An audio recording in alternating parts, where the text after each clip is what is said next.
Welcome, and we'll of course start with our bracha. Baruch atah Adonai Eloheinu melech haolam asher kitshanu b'mitzvotav v'tzivanu la'asok b'divrei Torah. Amen. Thank you, and I'm going to go ahead and share the screen. And we are, of course, in the context of Jacob's blessings to his sons. It's more of a prophecy, but it actually combines both.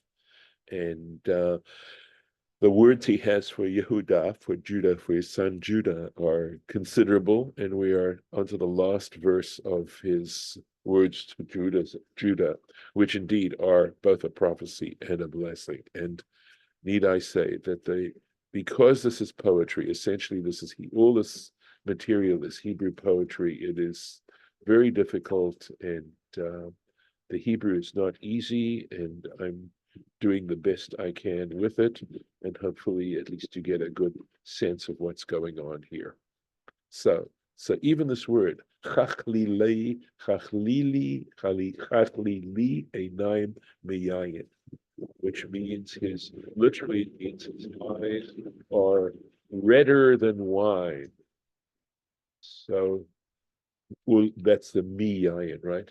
Or his eyes are red from wine. Uleven shinayim, and the whiteness of his teeth, from the word lavan. Let's take a look here. Mechalev, from milk. And again, his teeth white from milk. Rashi on this. And Rashi is going to explain some of the metaphor to us, and we'll take a look. So here we go, down in here. Chachlili. Lashon odem, it has to do, the meaning of this is redness. And yes, there is yismakun, right? And again, that word samak in Aramaic means redness.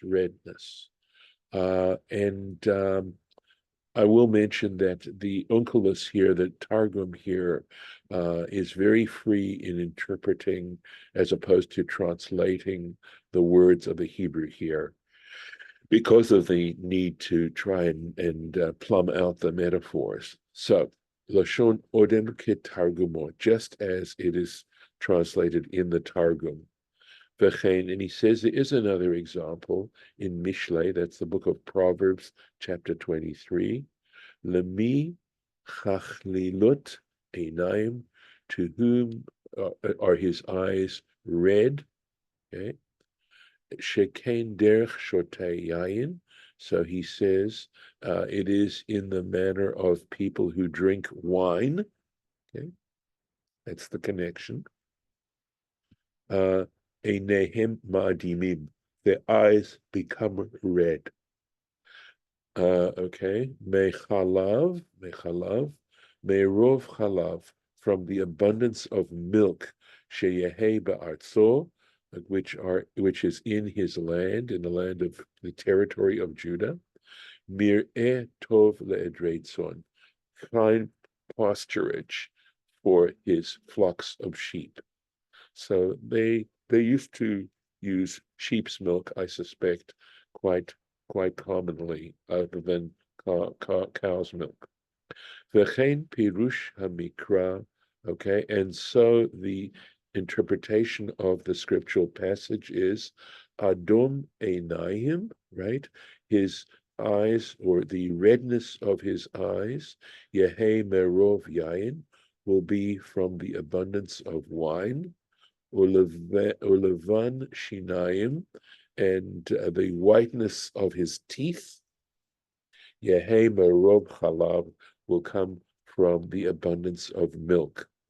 Ulefi targumo, however, according to the Targum, the Aramaic translation, einayim, the use of the word eyes, lashon harim, it's actually a reference to hills or mountains. Shemisham Sofim the merachok. Why mountains? Because from a mountain you can see afar. You can look out at great distances from the top of a mountain. The od targumo befanim acherim, or tirgumo befanim acherim, and moreover he interprets it in other kinds of senses as well. Lashon mayonot, okay, as to refer to fountains, the kiluach hayikavim, and the pouring out of the wine presses, na'avohi yikavim shelo, right? This is the Aramaic, its tanks of its wine presses, Ulashon Aramihu, and it's Aramaic. It's the Masechet Avodat Elilim. There's a Masechet called Avodah Zara that talks about dealing with idolatry, and it's page 74, and it says Na'ava Artacho, which means let me see. I think it means you use, I'm trying to make sure I have this correct. Yes. So it says that the way you purify the vessel is, then in other words, its cleansing is through the use of boiling water. Yechavran bekaate, so the whiteness, right? Let his valleys be white, I believe. Targum Shinayim, it is the in Aramaic translation. It isn't, of course, a literal translation. It is a literary translation of teeth, Lashon Shines Haslaim. So there the teeth have to do with crags, the sharp crags of the rocks. So Rashi's giving us some insight in terms of the poetry and its interpretation. Next, now we're on to another tribe, Zebulun, right? The tribe of Zebulun, Lechof Yamim Yishkon. He will dwell at the shore of the sea. Vahu Lechof Oniyot, and here it means, and to him the ships will come to its shore, to his shore. V'yarchato, and it's his edges. The Sfaria translates it as its flanks. In other words, the edges of his territory, Al Sidon, are at Sidon. Now, Sidon belongs to Lebanon. It is not really part, I don't believe, it's part of the land of Canaan. But he's saying it's at the border there. Let's take a look here. Zebulun lechof yamim, right? Zebulun will be at the shore of the seas. Al chof yamim tieh artzo. So simply it means his land will border the shore of the sea, the Mediterranean specifically. Chof, the word chof, shore, ketargumo safar. So according to the translation, the chof is understood as a border. And the French marque or marca, something like that in French. He doesn't, interestingly enough, there's no Yiddish translation here. And in the tractate Yevamot, page 48, Vahu Yeh, I guess, trying to think if there's because I think this is Rashi here. Vahu Yeh Matsui Tadir Al Chof Oniyot, and he will be found regularly, constantly at the shore by the ships, by boats, b'makom hanamal, in the place of the port, at a port, she'oniyot meviot sham pragmatia. Why? Because the ships bring in trade, merchandise, goods. Oh, sorry, that's the wind. Okay. Put it so it doesn't blow. Excuse me. Oh, a little surprise there. Shaya Zebulun osek bepragmatia, because Zebulun would occupy itself in trade. They were traders. Umamtzi mazon, and they would provide food. The Shevet Yisachar, for the tribe of Yisachar, and this is found. This idea is found in the Tanhuma. it's a midrash on the Torah. Vehem oskin b'Torah, and the tribe of Issachar occupy themselves in Torah. Husha Amar Moshe, and this is referenced by Moses's blessing to the tribes before his departure. Samach Zebulun b'tzeitcha, let Zebulun rejoice in its going out. The Yisachar ba'ovolecha, and Issachar in his tents, in your tents. So the explanation of that little bit of poetry is Zebulun yotzeh bepragmatia. Zebulun goes out to trade. The Yisachar osek b'Torah. Dwelling in tents is understood as a metaphor for studying Torah. Ba'ohalim, in its tents.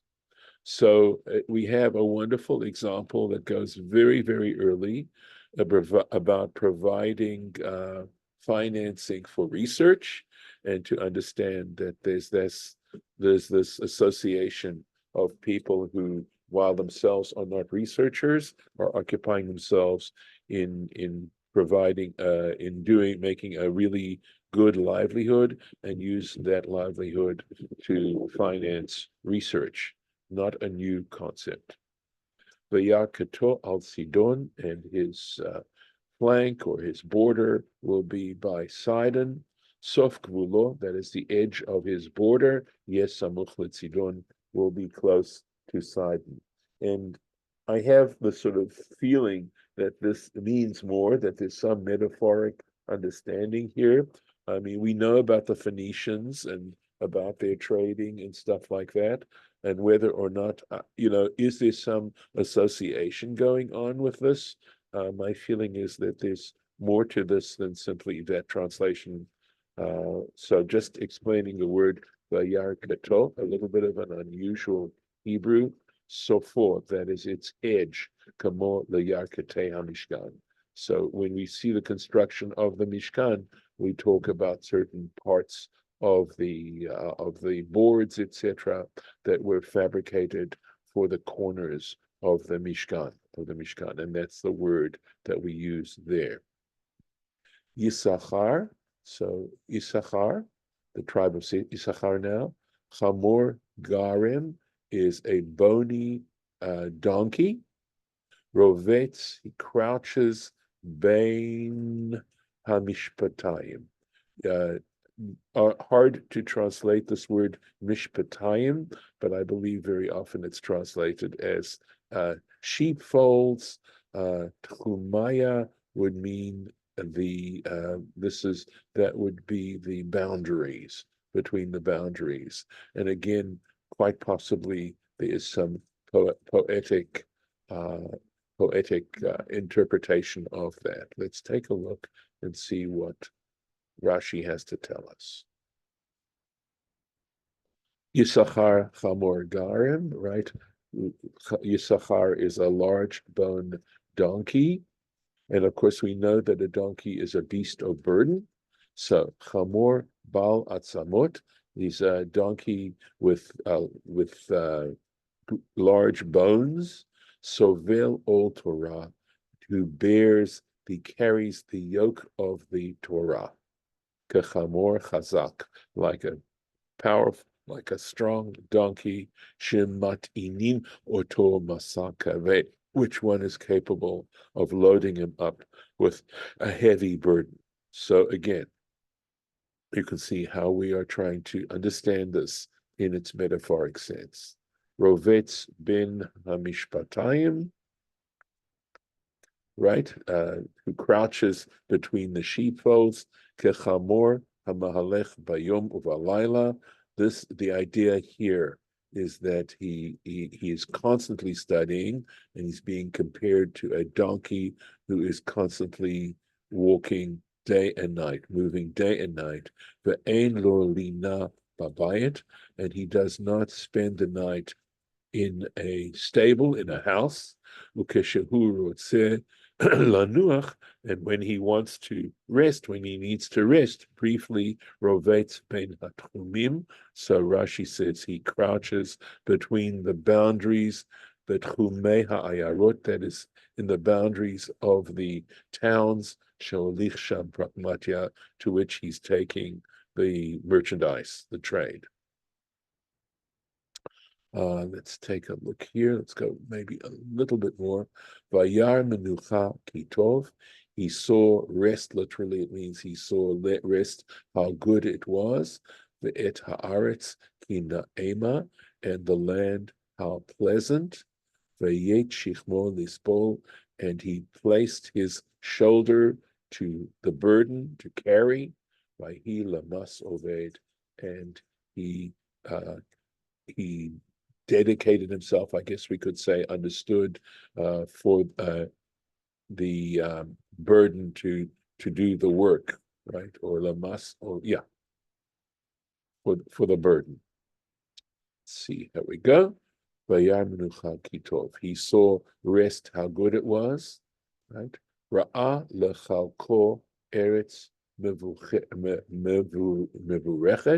He saw that for his portion it was a blessed land, v'tova lehotzi peirot, and fine to bear fruit, to give forth fruit. And he set forth his shoulder to the burden, all Torah, referring to the yoke of the Torah. Vayihi l'chol echav l'Yisrael. So he was, meaning for all his brothers, the Jewish people. In other words, this was a nation, a tribe of scholars. Lemas ove, again, to the burden of work, etc. Lifsok lahem, in other words, to decide for them hora'ot shel Torah, the decisions regarding the laws of the Torah, the sidrei iburim. So this has to do, I guess, starei iburim, and this has to do with calculating the months, and the months that are intercalated. In other words, what years required an extra month, and exactly how that was to be calculated. Shine'emar, as it states, is actually quite a famous verse within Torah scholarship, and this is Divrei HaYamim Aleph, the first book of Chronicles, chapter 12, and it says, Ubinei Yisachar, and from the sons of Yisachar, Yodei Bina, not, in other words, knowledge of understanding, le'itim, for the times, la da'at, in other words, for the seasons and how to calculate the calendar. La da'at ma ya'aseh Yisrael rashehem matayim, in other words, to make known what Israel should do, and their heads were 200. Matayim Rashi Sanhedraot, 200 heads of the court Sanhedrin. Emid, they came from Issachar. V'chol achehem al pihem, and all their brothers, in other words, their fellow tribesmen, would follow what they had to say. In other words, on their mouths. Vayet shichmo, right? To, I guess, yes, to lower his shoulder. Ishpil shichmo. So Rashi is giving us an easier understanding, to lower his shoulder. Kamo vayet shamayim, meaning he lowered the heavens. So this word nata is has to do with lowering, planting, right? He too was nechem, or lend your ears. In other words, lower your ears. Get them ready to listen. But Onkelos tigem befanim acherim. However, Onkelos translated it in a different sense. Vayet shichmo lisbol. In other words, he lowered his shoulder to bear milchamot lichvosh mechuzot. So milchamot, to bear battles, v'lichbosh, and to conquer mechuzot. Okay, those areas. Shehem Yoshvin al Safar. Why? Because Yisachar were settled along the border. Vayeh Haoyev Kavush, I think maybe Kavush Tachtav the muscle there. So it's interesting. And he says, and the enemy was conquered underneath him to serve them, to be their servants. And we will stop here for today.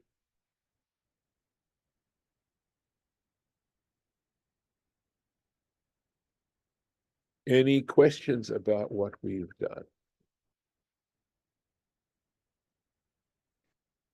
Okay, let's stop the share. And I can stop the recording.